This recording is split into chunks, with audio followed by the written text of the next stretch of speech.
সুখের আগে আল্লাহ বান্দার তিনটি পরীক্ষা নেন। আপনারা যখন দেখবেন যে তিনটি পরীক্ষা আসছে, মনে করবেন যে আপনার কিছুক্ষণ পরেই সুখ আছে, কিছুদিন পরেই আপনার জীবনের স্বস্তি চলে আসতেছে।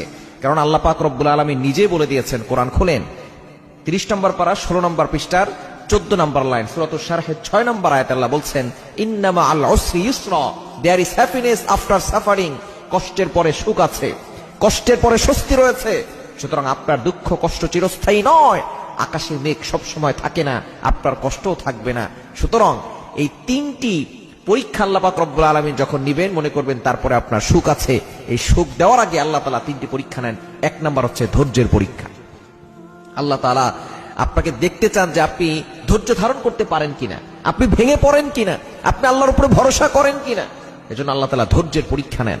এজন্য আল্লাহ পাক রব্বুল আলামিন নিজে বলে দিয়েছেন, তোমরা ধৈর্য ধারণ করো, ইন্নাল্লাহা মাআস সাবিরিন, নিশ্চয়ই ধৈর্যশীলদের সাথে আল্লাহ আছেন। সুতরাং 1 নম্বর হচ্ছে ধৈর্যের পরীক্ষা নেন। 2 নম্বর হচ্ছে আল্লাহ পাক রব্বুল আলামিন কষ্টের পরীক্ষা নেন। আপনাকে আল্লাহ তাআলা বিভিন্ন ভাবে কষ্ট দিবে।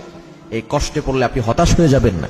আল্লাহ তাআলা দেখতে চান যে বান্দা কষ্টে পড়লে আমি আল্লাহকে ভুলে যাই কিনা, আমি আল্লাহকে স্মরণ করে কিনা। এজন্য কষ্টে পড়লে আপনি যখন বিপদে পড়বেন তখন আপনি ভুলে যাবেন না আল্লাহকে, আপনি আল্লাহর কথা স্মরণ করবেন বেশি বেশি। এবং 3 নাম্বার হচ্ছে নিঃসঙ্গ জীবন দান করেন। প্রথমে পরীক্ষা নেন, নিঃসঙ্গ পরীক্ষা। কেউ আপনার পাশে থাকবে না, সকলের দরজা বন্ধ হয়ে যাবে।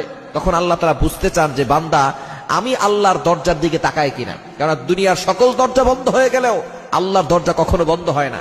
নিঃসঙ্গ আপনার আশেপাশে দেখবেন কেউ নাই, আপনার মা নাই, আপনার বাবা নাই, আপনার ভাই বোন আত্মীয় স্বজন সকলে আপনার থেকে দূরে সরে গেছে। কেমন যেন আপনি সাগরের মাঝখানে আছেন, আপনাকে সাহায্য করার মতো, আপনাকে উপকারের মতো কাউকে পাচ্ছেন না। এই নিঃসঙ্গতা আপনাকে আল্লাহ তাআলা পরীক্ষা করার জন্য দেখছেন যে আপনি আল্লাহর উপরে ধৈর্য ধারণ করতে পারছেন কিনা, আল্লাহর উপরে ভরসা রাখতে পারছেন কিনা। এই 3টি পরীক্ষা আল্লাহ তাআলা সুখের আগে দেন। পরীক্ষা নেন, এরপর আল্লাহ তাআলা সুখের ব্যবস্থা করেন।